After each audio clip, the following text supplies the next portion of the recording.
You must feed your black wolf and discover inner peace before you may pet your dragon.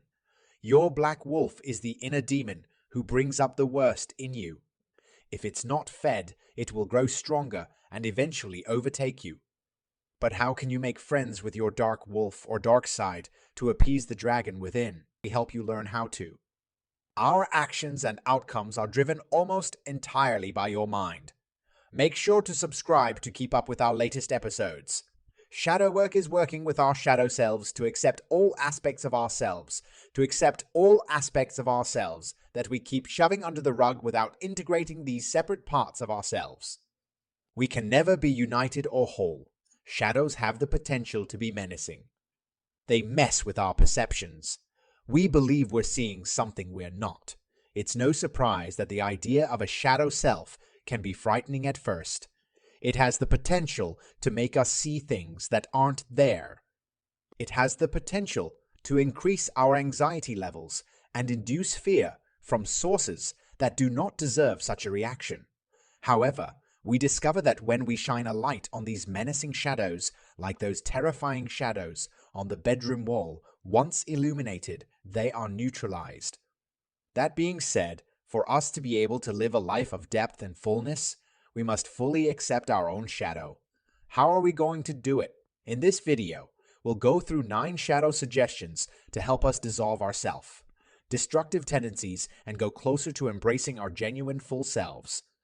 When we say complete, we also imply befriending your shadow self. Although shadow work is a highly personal process with no one-size-fits-all approach, you can begin by recognizing emotional triggers and responses. There is no emotional triggers list to follow because a trigger is frequently linked to a traumatic incident. This means that you must study how you feel in response to external sources to find triggers. You must examine the situation around you to determine the emotional trigger. You might, for example, go to the doctor's office one day and experience a strong emotional reaction. Going to the doctor's office could be the trigger. This happens every time you see that doctor. It could also be something in the office, such as a banner or a topic of conversation that reminds you of a horrific occurrence.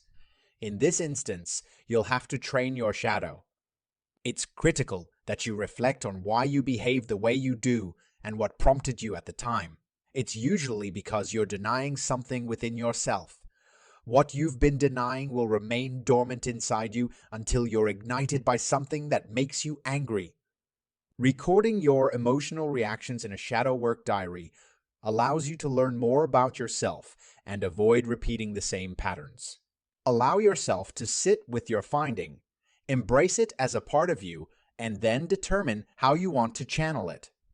You'll eventually discover that what you project onto others is an unresolved, disowned aspect of your personality that needs to be addressed. This is what shadow training is all about. Communicating with yourself is another fantastic way to tame your shadow. Many types of inner work necessitate active communication with your shadow side. This may appear frightening at first because we have the misconception that only mad people talk to themselves. However, we all have a large number of subpersonalities, unrecognized self-contained regions of our minds, many various psychologies, such as Jung's active imagination, Schwartz's internal family systems, Stone and Winkleman voice, dialogue, and as a Geely's psychosynthesis. With these diverse elements, they have a way of affecting our conduct when we don't pay attention to these parts. Have you ever done something, have said something, and then wondered why you had a part of yourself that was taking command? Every so-called accident is a component of your behavior being hijacked or disowned. Parts aren't attempted to harm us, but they frequently do, and we ignore or deny them. We can incorporate these components into our conscious selves by conversing with them in our imagination or a journal. Then, rather than becoming our adversaries, they become our allies.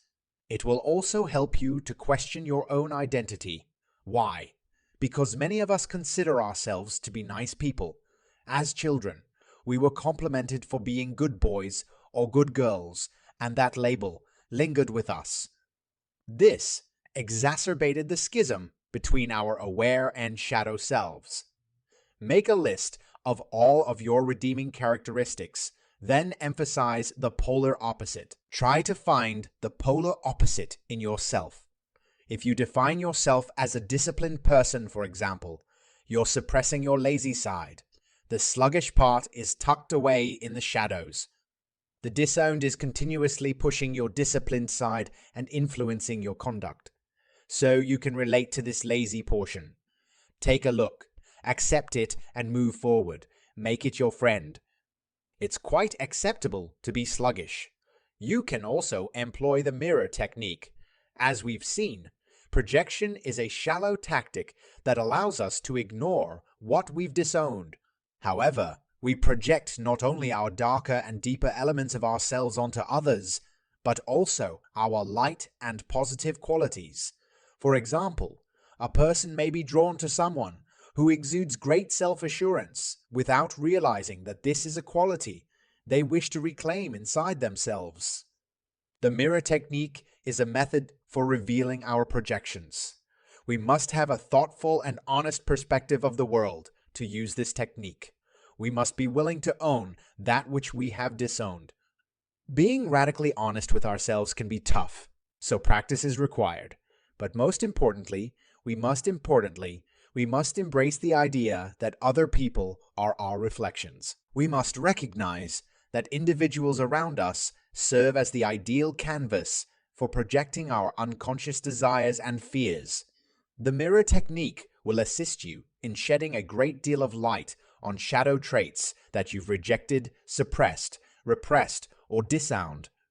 On a related subject, you might be interested in learning about a similar technique known as mirror work, which allows you to confront your own suppressed qualities.